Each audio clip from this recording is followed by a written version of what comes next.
नमस्ते बच्चों, मैं Dimple Bhatt Shrimati JMG high school Shertha, जिला गांधीनगर, हिंदी के व्याकरण के इस क्लास में आपका स्वागत है। व्याकरण में आज हम पढ़ते हैं प्रेरणार्थक क्रिया।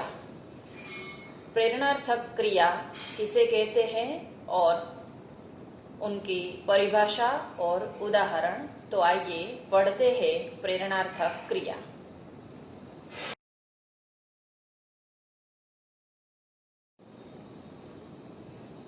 बच्चों, प्रेरणार्थक क्रिया की परिभाषा और उदाहरण। परिभाषा देखें तो जहां कर्ता स्वयं कार्य न करके किसी अन्य को कार्य करने की प्रेरणा देता है, वह क्रिया का रूप प्रेरणार्थक क्रिया कहलाता है।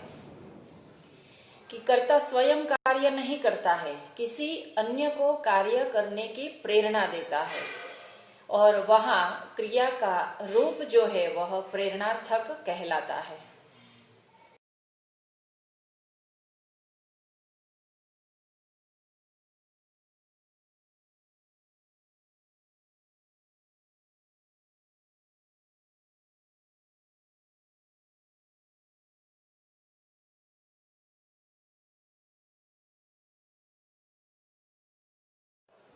अब उदाहरण के साथ इसको समझते हैं।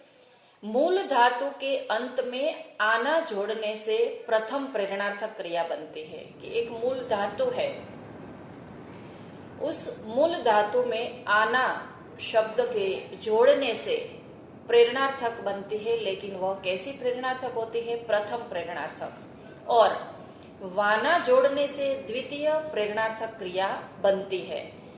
आना से प्रथम प्रेरणार्थक और वाना से द्वितीय प्रेरणार्थक क्रियाएं बनती है। अब आगे उदाहरण से इसे समझते हैं।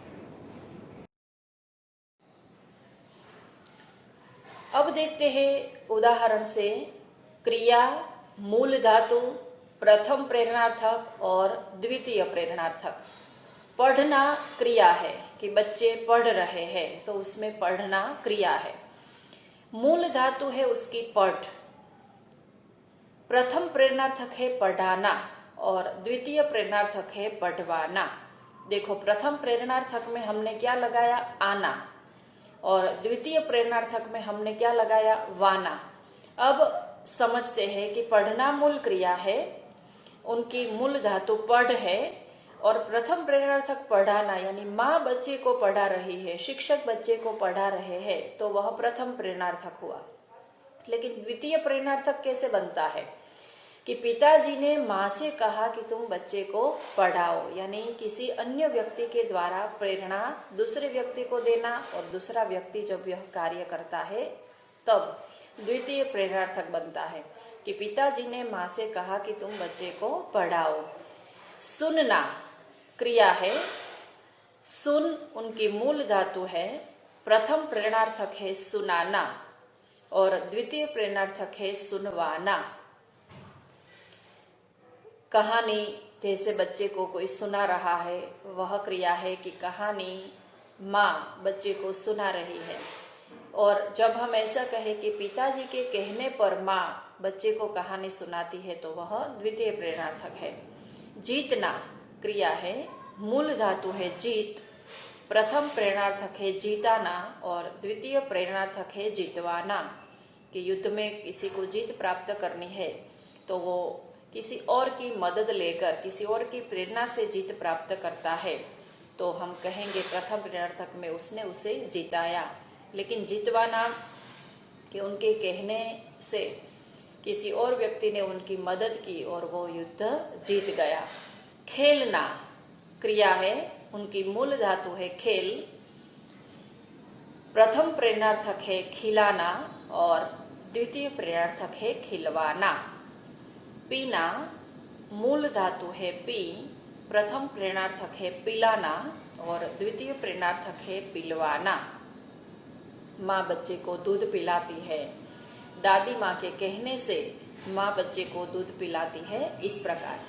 डरना मूल धातु है डर, प्रथम प्रेरणार्थक है डराना और द्वितीय प्रेरणार्थक है डरवाना। रोना मूल धातु है रो, प्रथम प्रेरणार्थक है रुलाना और द्वितीय प्रेरणार्थक है रुलवाना।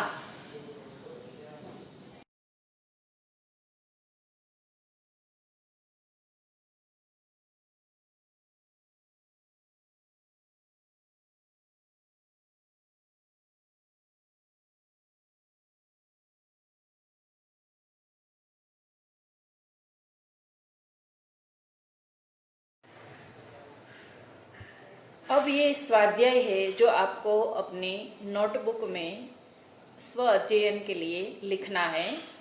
करना, उनकी मूल धातु, प्रथम प्रेरणार्थक और द्वितीय प्रेरणार्थक आपको बताना है। सीखना, मूल धातु, प्रथम प्रेरणार्थक और द्वितीय प्रेरणार्थक।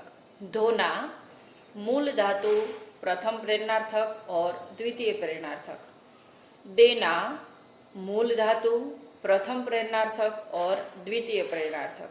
हंसना, मूल धातु, प्रथम प्रेरणार्थक और द्वितीय प्रेरणार्थक। सोना, उनकी मूल धातु लिखना है, फिर प्रथम प्रेरणार्थक और फिर द्वितीय प्रेरणार्थक। तो इस प्रकार से हमने देखा कि प्रेरणार्थक क्रियाएं किस प्रकार कार्य करती है कि जहाँ कर्ता स्वयं कार्य न करके किसी अन्य को कार्य करने की प्रेरणा देता है, वह क्रिया का रूप प्रेरणार्थक कहलाता है। तो आप भाषा में बोलते समय या लिखते समय इनका कई बार उपयोग करते हैं, लेकिन इनका हमें पता ही नहीं होता है। तो इसी के साथ इस व्याकरण के प्रकरण को हम पूर्ण करते हैं। धन्यवाद।